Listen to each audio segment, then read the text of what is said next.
Hello, this is Dattaji, and I am preaching the spiritual knowledge of Sri Dattaswami. The Advaita philosopher is trying to become the standstill awareness without any attribute, called as Nirguna chit. The attributes of awareness form the state of mind. When the attributes, or Gunas, or feelings are absent, there is no existence of the faculty of mind. This is referred as the dissolution of mind. Such a person remains as the body of food and respiration only, without mind. Such a state is the state of plants and trees. Plants and trees are made of food and carry on the respiration. The mind is very negligible and can be considered as absent. The Advaita philosopher has kept this state as his final goal, which is the state of a tree. It is said that one becomes whatever he desires. If this philosopher dies in this state only as the final goal, he achieves the same state by taking birth as a tree. The state of Avadhuta is a severe state of Advaita philosopher, where the person is almost in the state of deep sleep. In deep sleep, the awareness attains the eternal basic form, which is the inert energy. Such a person ending in this state shall be born as an inert stone, which is the inert energy present in the form of matter. It is not a curse, but is the desired state, and is fixed as the final goal of the aspirant only. The aspirant aspired for such a state and lived in such a state for a long time, and wishes to remain in that state continuously. Therefore, one need not be angry with me on this point. Both the above states, sannyasa and avadhuta, are the fruits of achievement of self-realization in practice, which is appreciated as self-attainment, which is called as Manomaya Yoga. The first attainment should not be the end of your spiritual effort and is not the final goal. If the self-attainment is the final goal of this precious human life, the future birth as a tree or a stone is inevitable, because of the strong desire about it. But if this self-attainment happens to be the middle stage of your journey, such attainment is appreciable. By such self-attainment, you are undisturbed like a stone. You are firm in your determination like a rock.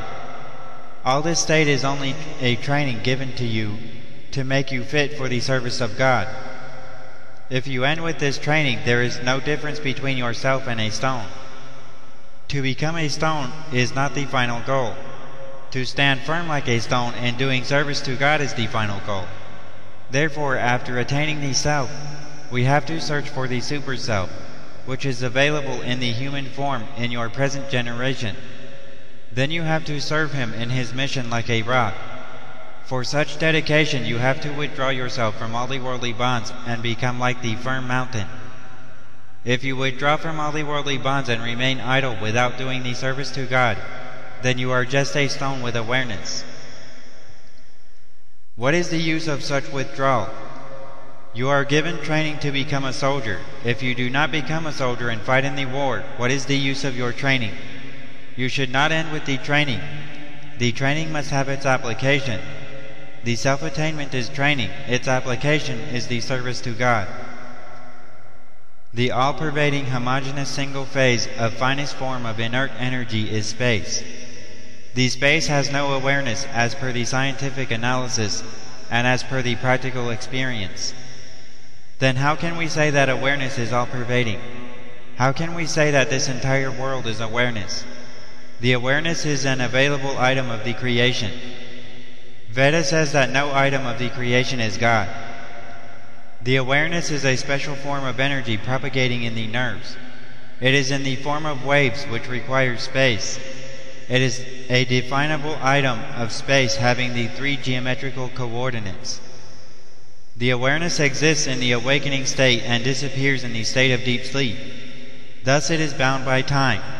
God is beyond the 4-dimensional space-time model, which is the inherent essence of the creation. Of course, it is very difficult to understand or imagine awareness, but it is not completely unimaginable. It may be unimaginable for an ordinary man, but for scholars and scientists it is perceivable and imaginable. Gita says that scholars or scientists can see it, but regarding God, Veda and Gita say that God is completely unimaginable. For any statement, the direct sense must be preferred. The indirect sense should be taken only in the case of impossible situation. For example, if you say that a village exists in Ganges, you have to take the indirect sense because it is impossible. Therefore it means the village is very near and is just on the banks of Ganges. Such approach is called as lakshana. The village and Ganges are visual items. The impossibility rises here in visual items. But in the case of God, God is not a visual item, and thus there is no basis for you to think about any impossibility in an invisible and unimaginable item. If your decision is that everything is understandable to your mind, then such indirect sense can be taken. Then you can say that the unimaginable God means the God who is imagined with a lot of difficulty. In that case, you are contradicting Veda and Gita due to egoism. Even Lord Yama says that he could not understand God. The Advaita scholar who shivers even seeing the messengers of Lord Yama is boasting that he can understand God. Even though the best scholar and the best devotee who is going to become Brahma is not stating that he is God, our Advaita philosopher who is greater than Hanuman is stating that he is God. If every soul is God, Hanuman, being God, should not have waited to meet Rama, the human incarnation, on the instruction of his mother. If every soul is God, Hanuman can find any person as God and need not wait to meet a specific human being, who is Rama, the human incarnation.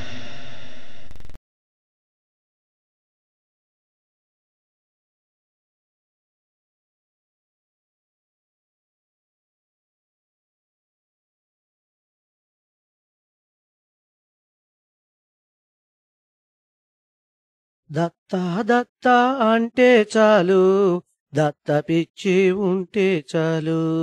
యంత్రమేలా మంత్రమేలా తంత్రమేలా జపములేలా, గురువులేలా పూజలేలా భజనలేలా యాత్రలేలా, యోగమేలా ధ్యానమేలా యజ్ఞమేలా నిష్ఠలేలా, గుడులు ఏలా